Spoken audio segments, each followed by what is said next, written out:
Hi guys, अगर आप भी एसएससी 2025 की प्रिपरेशन कर रहे हो एंड काफ़ी ज़्यादा टाइम बिता चुके हो वीडियोस देख के कि कैसे प्रिपरेशन करनी है, कैसे स्ट्रैटेजी बनानी है, then this video is for you. The most important thing is syllabus. आप कौन सा एग्ज़ाम दे रहे हो उसका सिलेबस देखो, मार्क्स वाइज भी देखो और टॉपिक वाइज भी देखो कि कौन सा सब्जेक्ट में कितने मार्क्स के कितने क्वेश्चन आ रहे हैं, किस टॉपिक से आ रहे हैं। ये बहुत इंपॉर्टेंट चीज़ है,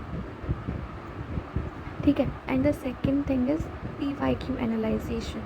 किस लिए, क्या, ताकि आपको पता चल सके कि आप कहाँ स्टैंड कर रहे हो। आई नो वेंडर चेंज से रिलेटेड काफ़ी ज़्यादा क्वेरीज हैं, क्वेश्चंस हैं, बट वेंडर चेंज होगा तो वो सभी के लिए होगा, स्पेसिफिकली आपके लिए तो होगा नहीं।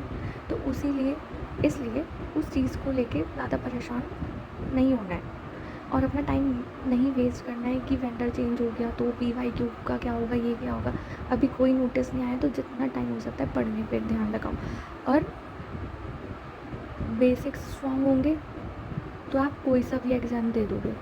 बेसिक स्ट्रॉन्ग होंगे, आपके सब्जेक्ट स्ट्रॉन्ग होंगे तो आप कोई सा भी एग्ज़ाम दे दोगे। डजेंट मैटर PYQ नहीं से नहीं आएगा या वेंडर चेंज हो गया। और most important thing, make your own strategy. देखो होता क्या है ना, हम यूट्यूब पे 10 वीडियोस देखते हैं, इसने अलग बताई, इसने ए ने अलग बताई, बी ने अलग बताई, आप हो गए कन्फ्यूज़। आप अपने अकॉर्डिंग देखो। आपने जब PYQ दिया तो आपको एक आइडिया मिल गया कि आप कहाँ स्टैंड करते हो। आपका मैथ्स वीक है कि आपको GS में ज़्यादा ध्यान देने की ज़रूरत है या इंग्लिश में।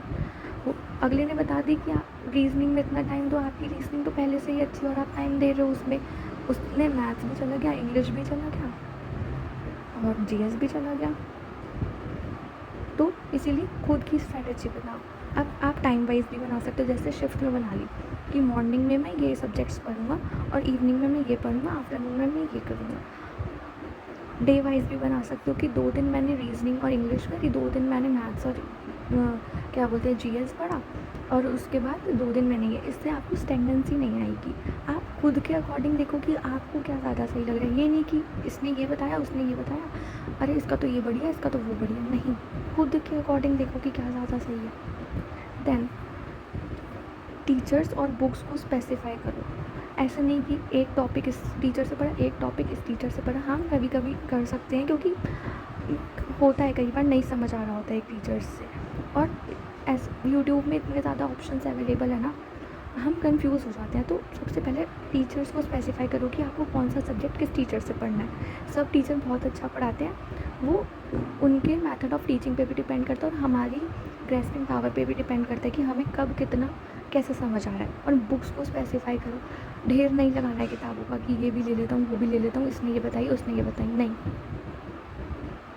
जो ज़रूरी है वो खरीदो पहले। ये वाली PDF भी डाउनलोड कर लेता हूँ, वो वाली भी, इससे भी आएगा, उससे भी आएगा। एक भी नहीं पढ़ी, एक लो, उसको 10 बार रिवाइज करो, तब जाके क्लियर होता है एग्ज़ाम, ऐसे नहीं होता। और खुद के नोट्स बनाओ। मोस्ट इम्पॉर्टेंट थिंग, खुद के नोट्स, क्योंकि जब हम बार बार लिखते हैं ना तो हाथों को लिखा हुआ भी याद होता है। खुद के नोट्स बनाओ, और प्रैक्टिस करो कि ये फंडामेंटल ड्यूटीज़ थी, ये फंडामेंटल राइट्स थे, ये बैटल्स हैं।